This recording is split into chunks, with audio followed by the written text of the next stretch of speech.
Hi, this is Teacher Bam again, and ang tatalakayin ko ngayon ay ang tungkol sa subject na work immersion. So, ay itutuloy natin ang work immersion and we are now on module number 5. Okay? So, module number 5 na po tayo and we will be talking today about the importance of credentials. So, sa klase ko, tinanong ko ang aking mga estudyante about what credentials is. Sabi nila, these are important documents which you will present to the employer once you will look for a job. And I told them it's correct. So our objectives for today are, I hope you, my students, will be able to get familiarized with the job credentials, with the different credentials for a job. Practice filling out forms and writing application letter. So application letter is also a must for the applicants to be submitted it to the employer. And lastly, give the importance of the function of credentials for a job. Ano nga ba ang mga, bakit nga ba kailangan ng credentials when looking for a job? So yun ang pag-uusapan natin para sa subject na to, Module 5 ng Work Immersion, Pre-Immersion. So let's have a recap. So last meeting, you learned about the confidentiality in the workplace and conflict resolution. So now, suppose you are working in a police station or a law firm and signed a confidentiality agreement regarding all cases at hand. Suddenly, your friend who was a suspect to a crime asks you for some documents that are in your office's possession that may help him in his case. Now the question is, how would you deal with this situation? Kaibigan mo ang humihingi ng favor sa iyo para bigyan mo ng mga importanteng documents na maaaring makatulong sa kanyang kaso. So, sabi ng mga estudyante ko sa UMS, sabi nila they will not give the credentials he want kasi kasama naman talaga yon sa confidentiality once you are in the office or habang nasa trabaho ka, karapatan, tungkulin mo na pangalagaan ang reputasyon ng iyong office na pinagtatrabahuan. Okay? So, one of the duties and responsibilities of work immersion students is to prepare the documents and reports required in the curriculum and by the partner institution. So, it is assumed that after your work immersion, you either study in college or land a job. So, actually, ang purpose ng K-12 program, those who are in the academic strand, so they are expected to continue studying to college. And then, yung mga nasa TVL naman, so inaasahan sa kanila na at least they will be able to land a job. Kaya nga, during their studies, uh, in cooperation with TESDA, silang mga TechVox students or TVL students ay inaasahan na maipasa nila yung mga national certificate para pagdating nila sa workplace ay mayroon na silang credentials na maispapasa doon sa mga maaaring maging employer nila. When you start applying for a job, you will realize that often a college degree is not enough for you to be qualified. Nowadays, employers are usually looking for a complete package. Not only you should be competent in your chosen field, but you should also be able to exhibit a pleasing personality and above average speaking and writing skills. So, yun ang mga inaasahan ng mga employers sa'yo. Complete package, pleasing personality, and of course, above average in terms of writing and speaking skills. One of the most important aspects of workplace communication involves the reading and writing of on-the-job text. So these are treated as official company documents. Because of this, they should be treated with utmost care. So one important documents or credentials is the resume. When we say resume, this is a short document used to summarize a job seeker's experience and qualifications for a prospective employer. It includes the job seeker's contact information, your experience, the education, relevant skills, in support for a job application. So, yun dapat ang inaasahan na ilalagay mo sa iyong resume.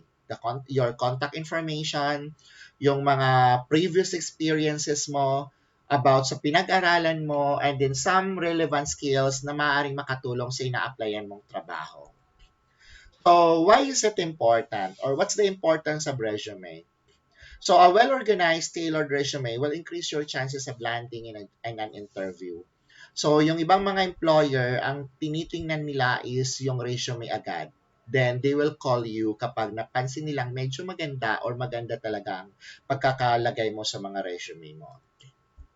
It gives the hiring manager an overview of the qualifications you have for the job which you are applying. Kasi doon sa resume mo, dapat nandun yung qualification mo na maaaring maging catch sa mga gustong tumanggap o naghahanap ng mga empleyado. So, what are the tips in writing a resume? Una, begin resume by writing your full name, your address, your telephone number. And if you have fax number, then it is okay. Pero kung wala, okay lang din hindi isama. Write an objective in your resume. The objective is a short sentence describing what type of work you hope to obtain. Use dynamic action verbs like accomplished, collaborated, encouraged, established, facilitated, founded, managed, and so on. Begin work experience with your most recent job. Include the company specifics and your responsibilities. So kapag nagsulat ka o inilagay mo sa yung resume, yung work experiences mo, kailangan yung nasa unahan yung pinaka-recent job mo or yung katatapos lang na job na pinasukan mo. Then yung pinakadulo, yun yung unang job na pinasukan mo or ginawa, yung unang trabaho na pinasukan mo. Remember that. And that's arranged according to the year. Okay. So tips in next, do not use the subject I. Use tenses in the past, except for your present job. For example, conducted routine inspections on the site equipment of on-site equipment. Place your work experience before your education. So in English-speaking countries, usually in United States, work experience is the most important factor in hiring. Hindi na sila actually naghahanap kung saang school ka galing. Ang importante sa kanila yung work experience mo. Ask for permission to use someone as a reference before you interview for a position. So kung nagpaplano ka na maglagay ng ang mga references mo doon sa resume mo, do not forget to ask permission na isasama mo sila, ilalagay mo sila sa resume mo and their contact number para alam naman nila. I mean, that's very much important. Your entire resume should ideally not be any longer than one page. If you had several years of experience specific for to the job you are applying for, 2 pages are also acceptable. So remember, in your resume must be only 1 to 2 pages. So aside from producing a resume, you also have to learn how to write business letter. It is an official form of communication used for several business purposes, like presenting proposal, filing leave, or even in applying for a job. Below is an example of the application letter applying for a higher position. So I want you to notice the different parts. Okay. Uh, like for example, this one. Okay. This is the heading, the address, or the person you are. I mean, the name of the boss you are applying for. So this one. So in the first stanza, magpapakilala ka. Second stanza, yung qualification mo.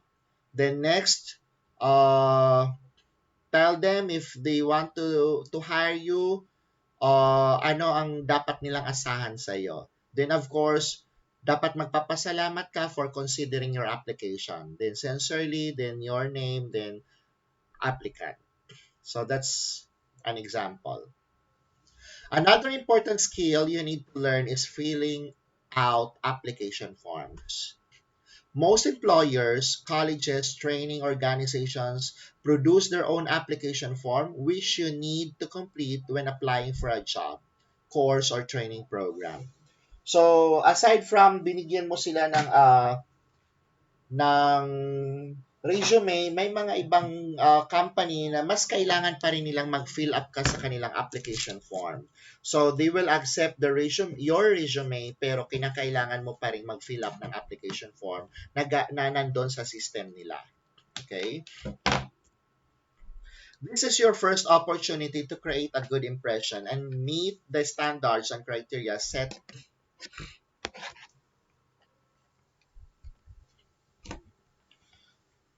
Another one, remember you only get one chance to make an initial good impression. So, yun yung last chance mo. So, kailangan mag-create ka ng magandang impression sa iyong employer. So, read the following guidelines to help you. Read the whole form carefully before completing it. Huwag basta-basta magsulat. Make a rough copy and ask someone to check it. So, mas maganda if you have a friend who could help you check about your form para at least mas madali nilang nakikita yung mali mo kaysa sa ikaw ang titingin. Write neatly and use black ink or biro or pen. Okay, black pen.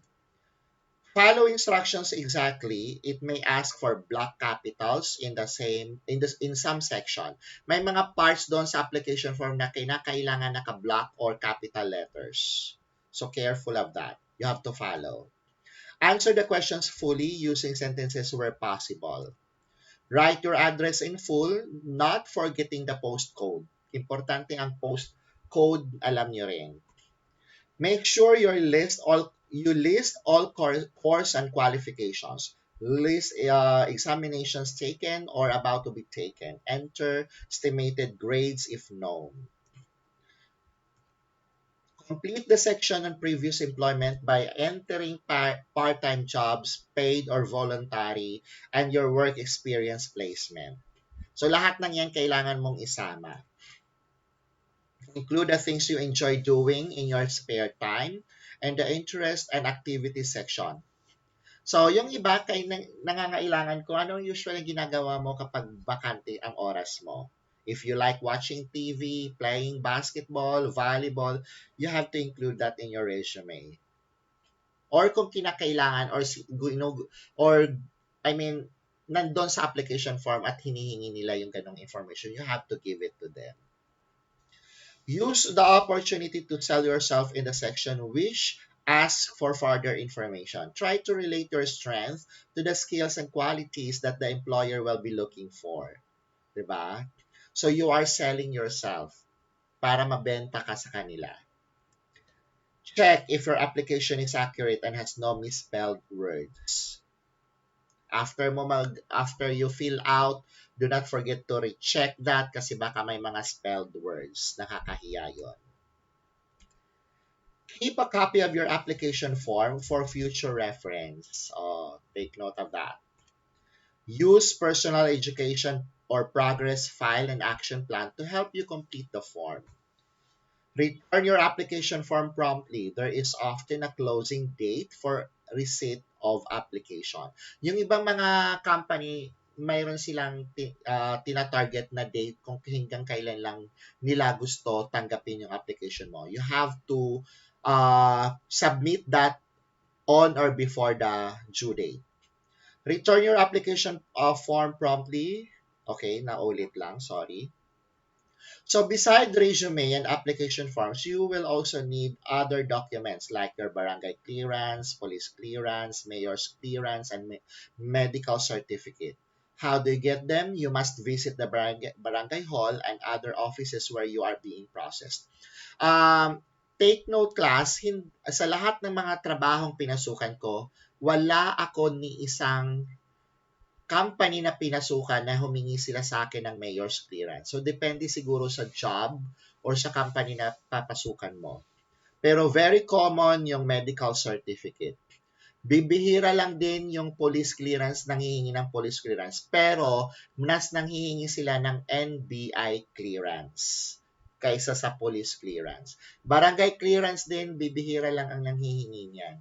Ang pinaka hinihingi ng mga employer is NBI clearance, medical clearance. So, yung dalawang yon, importante sa kanila yon. So, what is barangay clearance?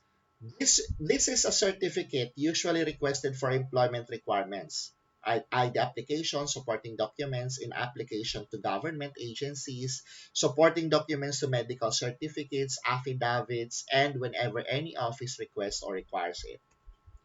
The certificate is signed by the barangay chairman, stamped and sealed with the official barangay seal.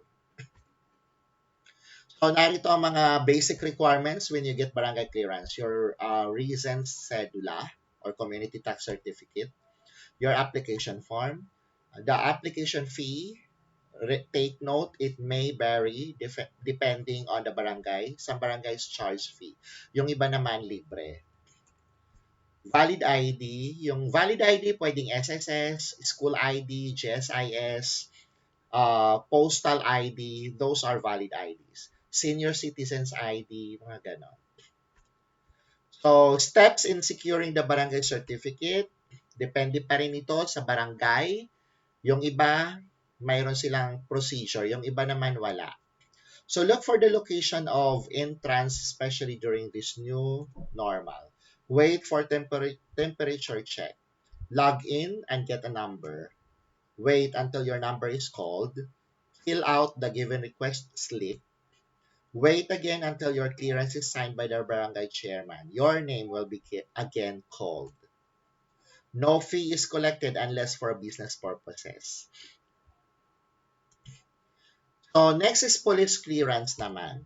Police clearance is a document issued to a person to prove and certify that she is free and cleared from any case, liability, crime, offense, and bad record in the local town or municipality she is currently residing.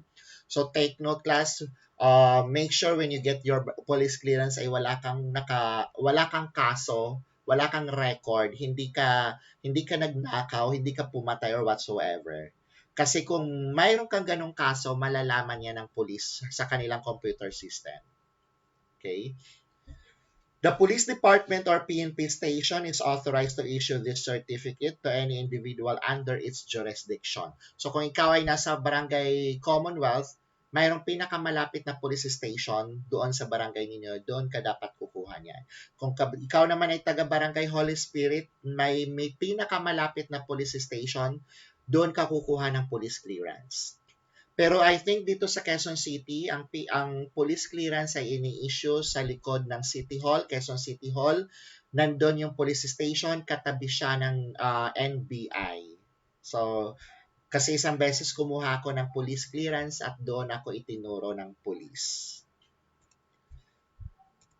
So, police clearance is usually requested when you apply for a job, either local or abroad, or when you need to show some supporting documents in applying for an ID like passport, or when a government agency or any office requires it. Police clearance is valid for 6 months, while NBI is valid for 1 year. So, another one is the mayor's clearance. This is an individual's need to secure a mayor's clearance before they can apply for a firearm license. So, usually, nanghihingi ng mayor's clearance kapag gusto mong magkaroon ng lisensya yung mga baril mo. People seeking employment are sometimes also required to secure it. Pero take note, sometimes lang. Katulad nga ng sinabi ko sa inyo kanina, never pa ako pumasok sa trabaho na hiningian ako ng mayor's clearance. This is especially true if applicants to the PNP National Police. Siguro kung mag-a-apply ka as police officer, kakailanganin mo ng mayor's clearance. Some schools and overseas employment agencies require these students, recruits to secure a certificate of good moral character before they are allowed to enroll or apply. So, just yun din ang police clearance, para siyang good moral character. Ibig sabihin, wala kang record sa munisipyo or sa town or sa syudad kung saan ka nandun. So, narito yung mga requirements on how to get that clearance. Original police clearance kung naghihingi ka ng mayor's permit or mayor's clearance. So, kailangan mo ng community tax certificate or cedula, yung latest. Official receipt from the municipal treasury office. Nasa munisipyo mo rin makukuha yan. So, narito yung steps: file or record a request, submit documents required to the receiving clerk or employee in charge. Prepare a clearance or certification staff preparation of clearance or certification staff prepares the clearance of certification. Approval of the municipal mayor. Municipal mayor approves the clearance or certificate. Release the clearance or certification. Client leaves one copy with the record section for file. So, next naman is medical certificate and how to obtain it. It is so important for medical practitioners to keep in mind their legal and professional responsibilities when issuing medical certificate. When issuing a medical certificate, it must be honest and not misleading. So kung ikaw yung doctor, do not mislead the result. But practitioners may only sign medical certificates they believe to be completely accurate. So what should you be included in a medical certificate? Una, bring in the form an official, original, and hard copy document. The name and address of the practitioner issuing the certificate are clearly stated. Kung sino man yung doctor na, nagbigay sa iyo ng clearance, dapat nandun yung pangalan niya sa clearance mo and signed by the doctor. Date of the certificate is written and signed by the practitioner. So, importante yan. Date of the medical examination, kailangan din yan.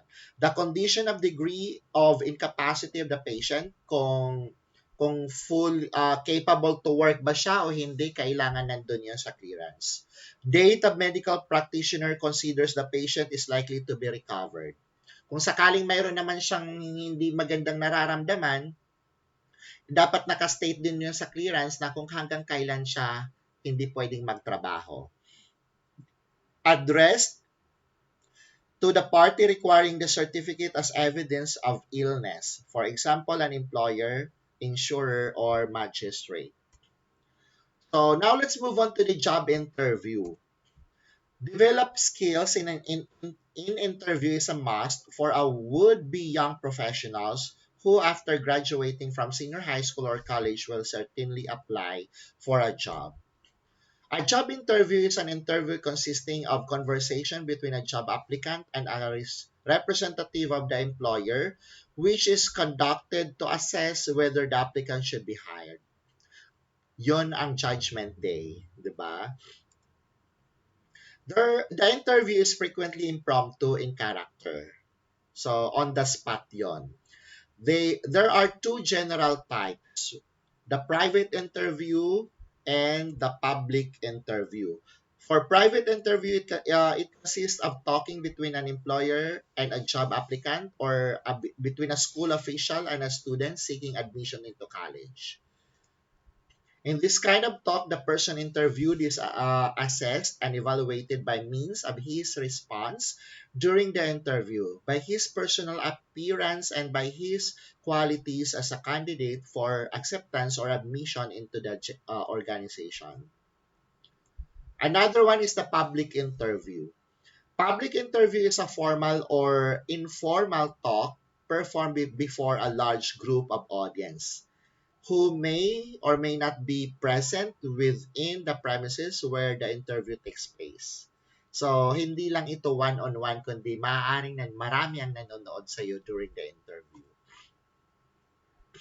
So, doon nagtatapos ang ating discussion. So, by the way, kung mayroon kayong natutunan sa aking discussion, I would like you to participate in answering these questions.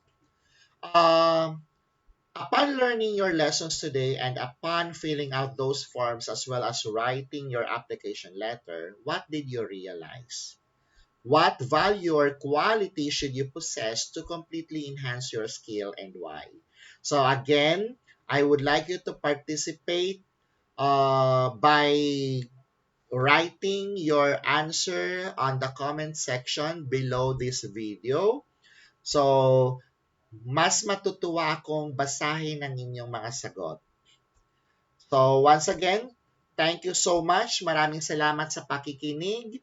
And if you are not yet subscribed, if you're not yet subscribed to my channel, please do not forget to hit the notification bell para mas lalo kayong updated sa aking mga susunod na video discussions about sa work immersion, about sa UMS specialized subjects. So, marami kayong mapapanood dyan sa aking mga discussions.